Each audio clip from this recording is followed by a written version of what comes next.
Di jantung Kalimantan yang menghijau, Sungai Kapuas meliuk bagai naga perak di antara hamparan hutan yang tak berujung. Di sebuah gubuk usang yang nyaris tersembunyi di balik rimbunnya pepohonan, tinggallah Arjuna. Usianya baru menginjak 12 tahun, namun garis kesedihan terukir jelas di wajahnya yang polos. Ia adalah yatim piatu, sebatang kara setelah kedua orang tuanya menghilang secara misterius di kedalaman hutan yang sama. Gubuk itu adalah warisan terakhir, saksi bisu kehangatan, keluarga yang kini hanya tinggal kenangan. Hari-hari Arjuna dipenuhi dengan kesunyian.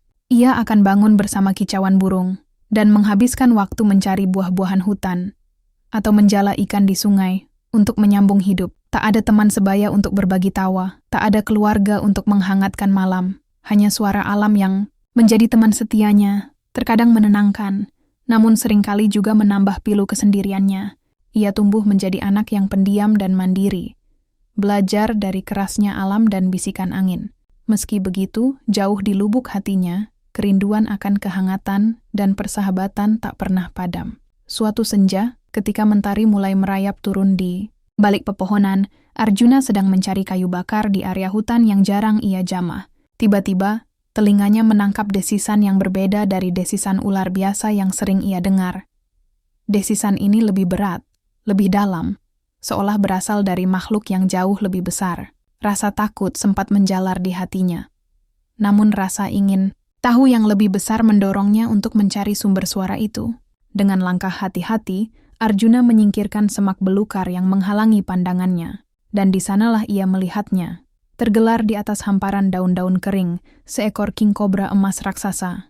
Panjang tubuhnya tak kurang dari 10 meter, dengan sisik-sisik yang berkilauan bagai emas yang ditempa di bawah cahaya senja. Kepalanya yang lebar dan datar menatap lurus ke arah Arjuna, dua mata merahnya menyala bagai bara api. Arjuna tertegun, kakinya terasa terpaku di tanah. Inilah ular yang sering diceritakan dalam legenda-legenda suku Dayak. Sang penjaga hutan yang penuh misteri dan kekuatan. Seharusnya ia lari, berteriak ketakutan. Namun ada sesuatu yang aneh. Sesuatu yang menahannya untuk tetap berdiri di sana, menatap mata sang raja hutan. Jantung Arjuna berdegup kencang, namun anehnya, ia tidak merasakan ketakutan yang melumpuhkan. Ia hanya terpukau oleh keagungan makhluk di hadapannya. King Cobra itu pun tampak tenang, tidak menunjukkan agresi, hanya mengamatinya dengan tatapan yang sulit diartikan. Dalam keheningan hutan senja itu, terjadi semacam pertukaran. Sebuah kontak mata yang terasa lebih dari sekadar pertemuan antara manusia dan hewan buas. Arjuna merasakan, samar-samar, adanya kesendirian yang terpancar dari mata merah sang kobra, sebuah kesendirian yang terasa familiar dengan kehampaan yang sering ia rasakan. Perlahan, dengan gerakan yang sangat hati-hati, Arjuna mengangkat kedua tangannya ke depan, menunjukkan bahwa ia tidak membawa senjata dan tidak berniat menyerang. Ia mencoba mengirimkan isyarat damai, sebuah permohonan tanpa kata untuk tidak disakiti. Raja Kobra itu tetap diam untuk beberapa saat yang terasa seperti keabadian. Kepalanya sedikit bergerak ke kiri dan ke kanan, seolah sedang menilai niat anak kecil di depannya. Kemudian, secara perlahan pula, ketegangan di tubuh kobra itu sedikit mereda. Ia tidak menyerang, tidak pula melarikan diri. Arjuna memberanikan diri untuk tidak bergerak. Ia terus menatap mata sang kobra, mencoba menyampaikan rasa hormat dan ketidakberdayaannya. Ia teringat akan cerita-cerita orang tuanya tentang roh-roh penjaga hutan, tentang makhluk-makhluk sakral yang tidak boleh diganggu. Mungkinkah ular di depannya ini salah satunya? Bisikan hati kecilnya menyuruhnya untuk tidak takut, untuk melihat lebih dalam dari sekadar wujudnya yang menakutkan. Setelah beberapa saat yang menegangkan, kobra emas itu mengalihkan pandangannya. Sejenak, lalu perlahan-lahan merayap menuju semak-semak di dekatnya, dan menghilang di balik kerimbunan. Arjuna menghela napas lega yang tertahan. Ia tidak tahu mengapa ular itu tidak menyerangnya. Namun ia merasa ada sesuatu yang berbeda dari pertemuan ini. Ada semacam benang tak terlihat yang terjalin di antara mereka. Sebuah pemahaman diam-diam yang sulit dijelaskan dengan kata-kata. Sejak saat itu, Arjuna tidak lagi merasa hutan sebagai tempat yang sepenuhnya menakutkan. Ia tahu, di suatu tempat di dalamnya, bersemayam makhluk agung yang entah mengapa tidak membahayakannya. Pertemuan itu menanamkan benih rasa ingin tahu dan keberanian di hati Arjuna. Sebuah awal dari persahabatan yang tak lazim dan penuh misteri. Sejak pertemuannya yang pertama dengan sang King Cobra emas, Arjuna tidak bisa berhenti memikirkannya. Rasa takutnya perlahan terkikis oleh rasa penasaran dan bahkan kekaguman. Ia mulai memberanikan diri untuk kembali ke tempat di mana mereka bertemu, bukan dengan rasa gentar, melainkan dengan harapan untuk melihatnya lagi. Beberapa hari berlalu, tanpa tanda-tanda kehadiran sang raja hutan. Arjuna mulai berpikir bahwa pertemuannya waktu itu hanyalah kebetulan semata. Namun, suatu sore, saat Arjuna sedang duduk termenung di tepi sungai, ia kembali mendengar desisan yang familiar. Jantungnya berdegup kencang. Ia menoleh dan melihat Raja, sang kobra emas, sedang merayap keluar dari balik pepohonan. Kali ini, Arjuna tidak lagi terkejut. Ia hanya memperhatikannya dengan saksama. Raja berhenti di tepi sungai, tepat di hadapan Arjuna, dan menjatuhkan seekor ikan besar yang masih segar di depannya. Ikan itu tampak baru saja ditangkap. Arjuna tertegun. Apakah ini sebuah persembahan? Sebuah hadiah? Ia tidak tahu bagaimana harus bereaksi. Perlahan, ia meraih ikan itu dan menatap mata raja. Ada semacam ketenangan dan bahkan kehangatan yang terpancar dari sana. Seolah sang kobra ingin mengatakan, "Ini untukmu." Arjuna merasakan kehangatan menjalari hatinya. Inilah pertama kalinya dalam hidupnya ia menerima pemberian tulus tanpa mengharapkannya. Sejak saat itu, Arjuna mulai rutin mengunjungi tempat pertemuan mereka. Ia akan membawa buah-buahan hutan yang paling manis atau ikan hasil tangkapannya dan meletakkannya di dekat tempat raja biasa muncul. Awalnya, ia hanya meninggalkan pemberian itu dan pergi, merasa terlalu takut untuk berlama-lama. Namun, seiring berjalannya waktu, ia mulai berani menunggu, dan raja pun akan datang. Tidak selalu mengambil pemberiannya, tetapi kehadirannya saja sudah cukup bagi Arjuna. Mereka akan menghabiskan waktu bersama dalam diam. Arjuna duduk di tepi sungai, dan raja melingkarkan sebagian tubuhnya di dekatnya, seolah memberikan rasa aman yang tak terucapkan. Komunikasi mereka terjalin bukan melalui kata-kata, melainkan melalui tatapan mata, melalui kehadiran yang menenangkan. Arjuna mulai belajar memahami bahasa tubuh raja, gerakan kepalanya, desisannya yang berbeda-beda. Ia tahu kapan raja sedang tenang, kapan ia sedang waspada, dan kapan ia merasa nyaman dengan kehadirannya. Kepercayaan di antara mereka tumbuh perlahan, namun pasti, seperti akar pohon yang kuat mencengkeram tanah. Arjuna tidak lagi melihat raja sebagai monster yang menakutkan, melainkan sebagai makhluk agung yang memiliki kesendirian dan kebijaksanaan yang sama dengannya. Seiring dengan semakin seringnya pertemuan mereka, Arjuna merasa ada kebutuhan untuk memberikan nama kepada sahabatnya yang tak lazim itu.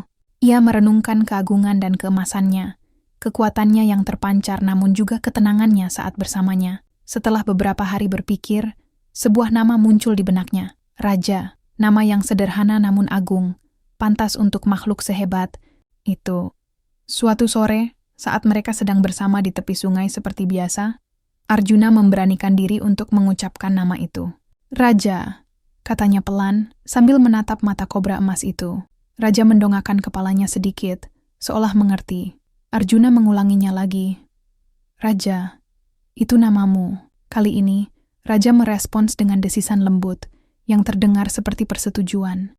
Sejak saat itu, Arjuna selalu memanggilnya Raja, dan nama itu terasa pas, melekat pada sosok agung sang kobra emas.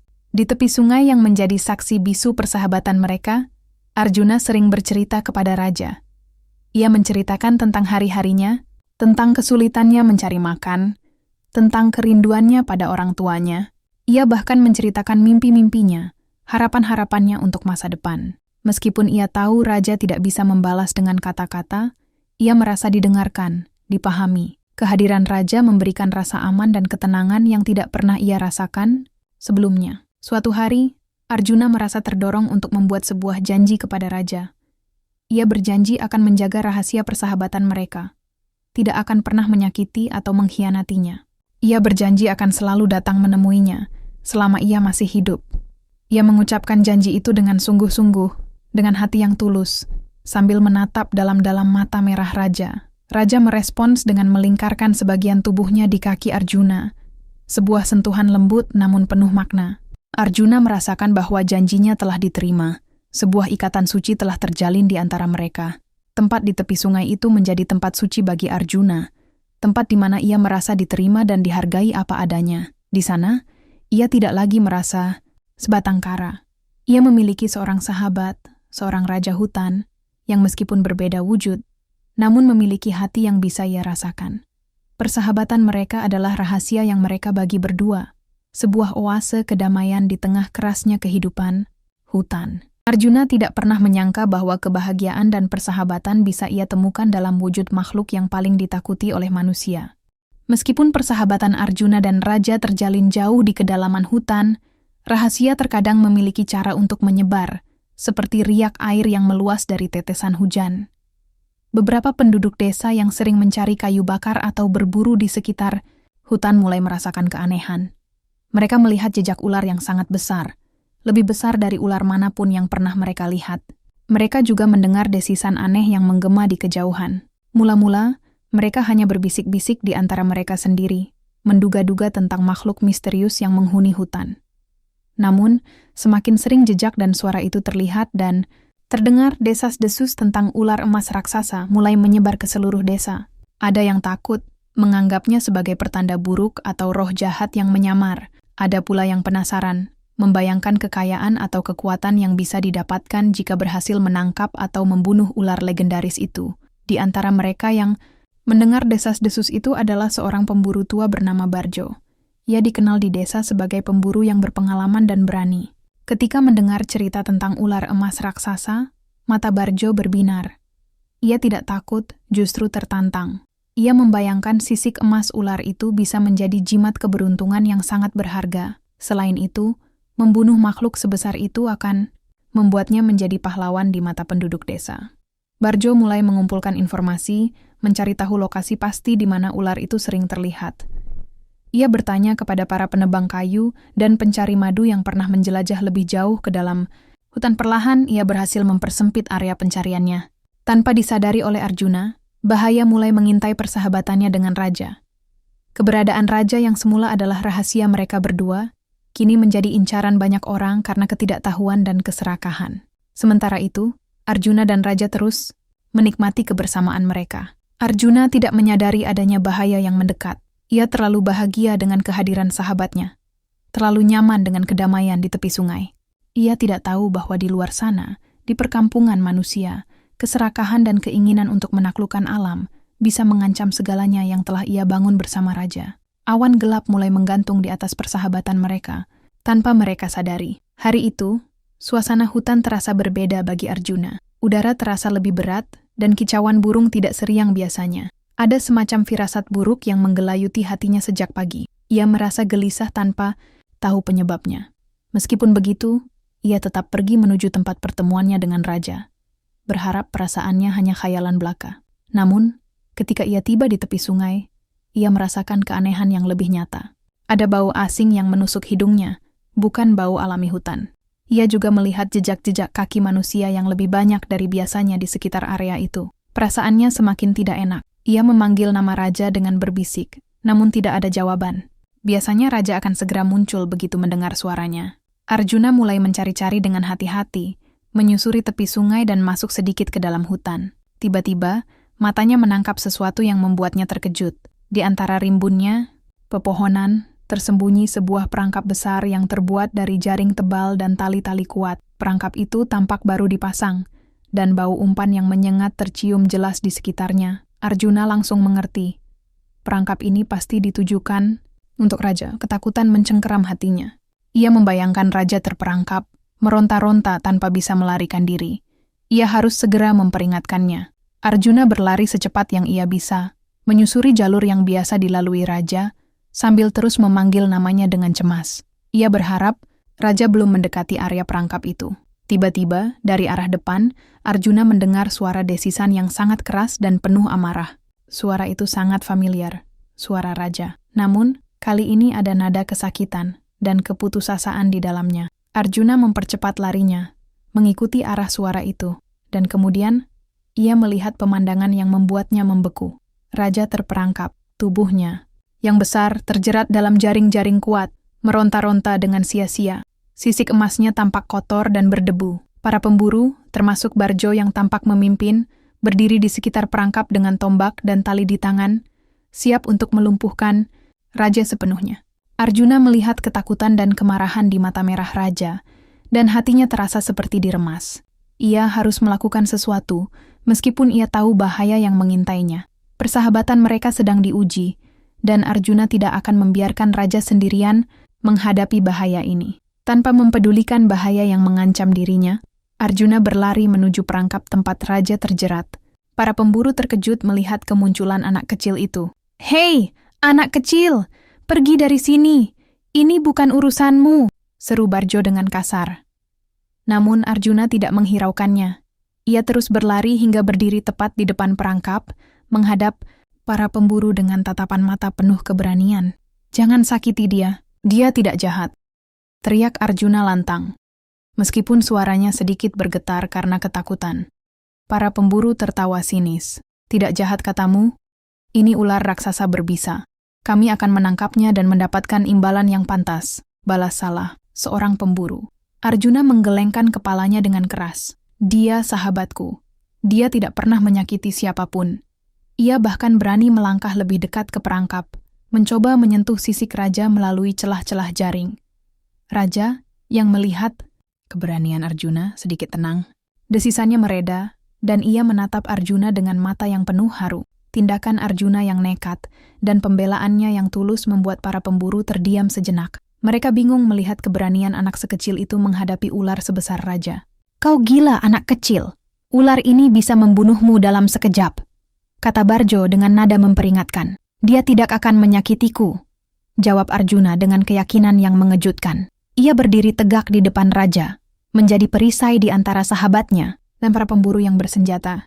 "Jika kalian ingin menyakitinya, kalian harus melewati tubuhku dulu." Melihat keteguhan hati Arjuna, raja kembali menunjukkan kekuatannya. Ia meronta-ronta lebih kuat, membuat jaring-jaring perangkap semakin menegang.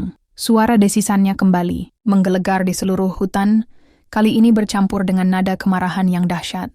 Para pemburu mundur beberapa langkah, merasa terintimidasi oleh amarah sang raja hutan. Barjo, meskipun terkejut, tidak menyerah. "Anak bodoh, kau tidak mengerti bahaya apa yang kau hadapi. Minggir." Namun, Arjuna tetap berdiri teguh. Dalam hatinya, ia tahu bahwa ia harus melindungi raja, sama seperti raja selama ini telah memberikan kedamaian dan persahabatan kepadanya. Ia tidak peduli dengan risiko yang harus ia hadapi. Persahabatan mereka lebih berharga dari nyawanya sendiri. Ketegangan di hutan itu mencapai puncaknya. Arjuna berdiri tegak melindungi raja, sementara para pemburu dengan tombak teracung tampak ragu untuk bertindak. Mereka tidak menyangka akan menghadapi perlawanan dari seorang anak kecil, apalagi melihat ikatan aneh antara anak itu dan ular raksasa yang seharusnya menjadi musuh manusia. Raja, yang merasakan ketulusan dan keberanian Arjuna, melakukan sesuatu yang tak terduga. Ia menghentikan rontaannya. Meskipun terperangkap, ia memfokuskan pandangannya pada Arjuna, seolah menyampaikan pesan tanpa kata. Kemudian, dengan kekuatan yang tersisa, ia menggesekkan kepalanya yang besar ke arah tangan Arjuna yang menyentuh jaring, sebuah sentuhan lembut yang terasa seperti ucapan terima kasih. Pemandangan itu membuat para pemburu semakin tercengang. Mereka melihat dengan mata kepala sendiri bagaimana ular sebesar itu tidak menunjukkan agresi kepada anak kecil yang berdiri begitu dekat dengannya. Mereka mulai bertanya-tanya, mungkinkah desas-desus tentang kejahatan ular itu tidak benar? Mungkinkah ada sesuatu yang istimewa tentang hubungan antara anak itu dan sang kobra emas? Barjo, yang semula sangat bersemangat untuk menangkap raja, mulai merasa bimbang. Ia melihat ketulusan di mata Arjuna dan kelembutan raja terhadap anak itu. Ia teringat akan cerita-cerita lama tentang penjaga hutan yang tidak boleh diganggu. Mungkinkah ular ini adalah salah satunya? Dan mungkinkah anak kecil ini adalah orang yang dipilih untuk menjaganya? Setelah beberapa saat hening yang menegangkan, Barjo menurunkan tombaknya. Sikapnya diikuti oleh para pemburu lainnya. Mereka saling berpandangan, seolah berbagi kebingungan dan keraguan yang sama. Akhirnya, Barjo menghela napas panjang. "Baiklah, anak kecil," katanya dengan nada yang lebih lembut dari sebelumnya. "Kami tidak akan menyakiti ularmu." Arjuna menatap Barjo dengan mata berkaca-kaca, tidak percaya dengan apa yang baru saja ia dengar. "Sungguh?" tanyanya dengan suara serak. Barjo mengangguk. "Kami tidak mengerti apa yang terjadi di sini, tapi kami melihat sendiri bahwa ular ini tidak menyakitimu. Mungkin memang ada sesuatu yang berbeda tentang dia." Ia kemudian memberi isyarat kepada para pemburu lainnya. "Lepaskan perangkapnya." Dengan hati-hati, para pemburu melepaskan tali temali perangkap. Raja, setelah bebas, tidak langsung menyerang. Ia tetap diam sejenak, menatap Arjuna, dan kemudian beralih menatap para pemburu dengan tatapan memperingatkan. Setelah itu, dengan gerakan anggun namun cepat, ia merayap menuju kedalaman hutan dan menghilang di balik pepohonan. Arjuna menatap kepergian raja dengan rasa lega dan haru. Ia kemudian menoleh kepada para pemburu dan mengucapkan terima kasih dengan tulus. Barjo tersenyum tipis. "Kau anak yang berani, Arjuna," katanya. "Kami akan pergi dari hutan ini dan tidak akan pernah mengganggunya lagi. Tapi berjanjilah padaku, jaga baik-baik sahabatmu itu." Arjuna mengangguk dengan sungguh-sungguh. Para pemburu kemudian pergi meninggalkan Arjuna sendirian di tepi hutan, membawa cerita luar biasa tentang persahabatan yang tak lazim dan keberanian seorang anak yatim piatu. Sejak hari itu, legenda tentang Arjuna dan Raja, sang king kobra emas raksasa, mulai menyebar luas menjadi kisah tentang keberanian, kepercayaan, dan ikatan persahabatan yang melampaui batas perbedaan.